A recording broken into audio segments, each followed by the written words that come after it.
Hoje nós vamos falar sobre o livro do profeta Amós. De fato, é um livro de 9 capítulos e é um livro bem denso em várias partes. A minha ideia não é olhar todos os pormenores desse livro, mas apresentar um resumo da sua mensagem, uma ênfase num ponto principal da mensagem. Talvez isso te ajude a compreender melhor o que esse profeta nos ensina. E eu quero oferecer um encorajamento para que você leia este livro.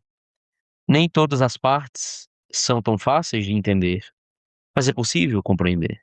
E tem mensagens aqui extremamente valiosas para nós até hoje. Amós, ele era um mero criador de ovelhas, é o que o livro nos diz. Mas o Senhor apareceu para ele, mostrou algumas visões para ele e uma mensagem que ele deveria trazer para o reino de Israel. Esse profeta pregou na época do reino dividido e ele direcionou a sua mensagem para o reino do norte, as 10 tribos do norte, chamadas de Israel nessa época. O rei de Israel, um homem chamado Jeroboão II. E é curiosa a história dele, porque esse rei foi extremamente bem-sucedido em termos da prosperidade nacional.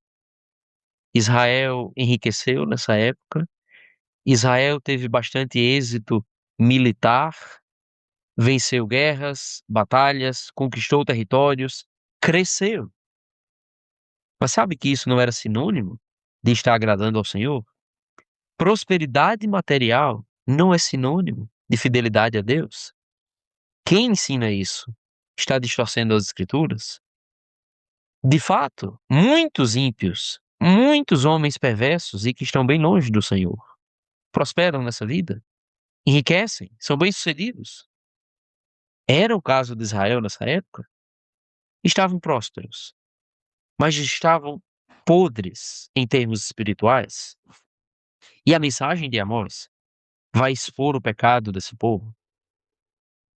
É interessante que o livro começa com o Senhor trazendo várias palavras de reprovação e até de castigo sobre outras nações. Amós capítulo 1, versículo 3, assim diz o Senhor: por 3 transgressões de Damasco e ainda mais por 4, não anularei o castigo. E essa frase se repete por 3 transgressões e ainda mais por 4, para várias nações diferentes. Deus traz uma mensagem aqui contra Damasco, contra a Filístia, contra a Fenícia, contra Edom, contra Amon, contra Moabe, várias nações gentias, até contra Judá, o reino do sul. O Senhor fala a mesma coisa. E o que eu estou querendo enfatizar com isso é que dá para imaginar os israelitas apoiando isso. Entendendo, é verdade, essas nações merecem ser castigadas pelo Senhor. E pensando que não teria castigo sobre eles. Até capítulo 2, versículo 6, quando o Senhor repete a mesma frase, dessa vez para Israel. Por 3 transgressões de Israel e ainda mais por 4, não anularei o castigo. Dá para imaginar a surpresa, o choque deles? Mais chocante ainda é o fato de que a repreensão sobre Israel será bem mais longa do que a repreensão sobre as outras nações. De fato, o restante do livro vai focar em expor os pecados daquela nação. Idolatria, muita idolatria mesmo, muita injustiça social, muitos crimes cometidos no meio da nação, muita violência, muita confiança na prosperidade material, inclusive, e quase nenhuma no Senhor. Amós vai denunciar esses pecados, vai expor a rebeldia de Israel e vai mostrar as consequências, o castigo que o Senhor traria. O Senhor é bem misericordioso e o último capítulo do livro é uma mensagem de esperança e de restauração. e uma oportunidade para que aquele povo se arrependa. Se houvesse arrependimento, não haveria um castigo tão terrível, mas o povo deveria se humilhar diante do Senhor e dar ouvidos à mensagem dura que estava expondo os seus pecados. Para encerrar essa mensagem, eu gostaria de mostrar uma visão que o profeta Amós teve no capítulo 7. Talvez é a visão mais conhecida do livro e resume bem a mensagem desse livro. Amós capítulo 7.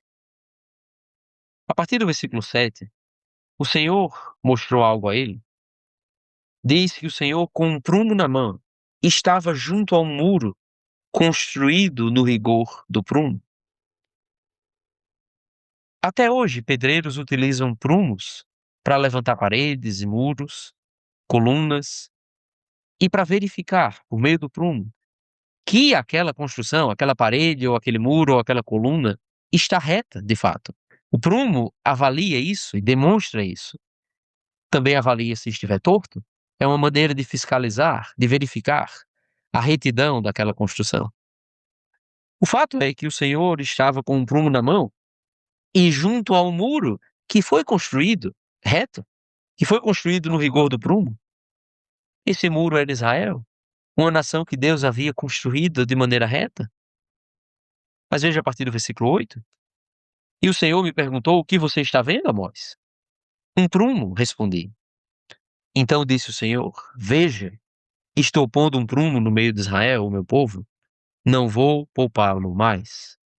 Os altares idólatras de Isaque serão destruídos, e os santuários de Israel ficarão em ruínas. Com a espada me levantarei contra a dinastia de Jeroboão. Deus estava colocando o prumo no meio do povo naquele momento.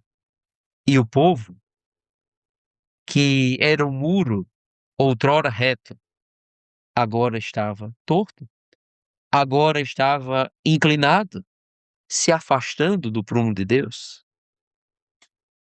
É uma maneira simbólica de mostrar um povo que estava se afastando do padrão do Senhor. A fiscalização do Senhor não mudou. A medida do Senhor antes era a mesma de agora. O problema era que o povo não estava mais conforme essa medida. E assim, quando o muro não passa da fiscalização, ele vai ser derrubado para que o muro reto agora seja levantado. E era isso que Deus faria com aquele povo.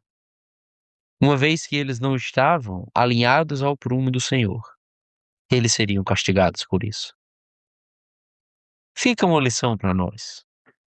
Existe um padrão estabelecido por Deus para a nossa vida hoje, para a igreja do Senhor, para a forma de adorar ao Senhor, para a sã doutrina que é pregada na igreja, para o jeito que a igreja é organizada, para a nossa própria vida, para a conduta que nós devemos ter. Nós devemos nos preocupar com a fidelidade ao padrão do Senhor. E se Deus viesse com um prumo, verificar a tua igreja? Se o Senhor viesse com um prumo, verificar a tua vida? Vamos nos adequar ao padrão do Senhor.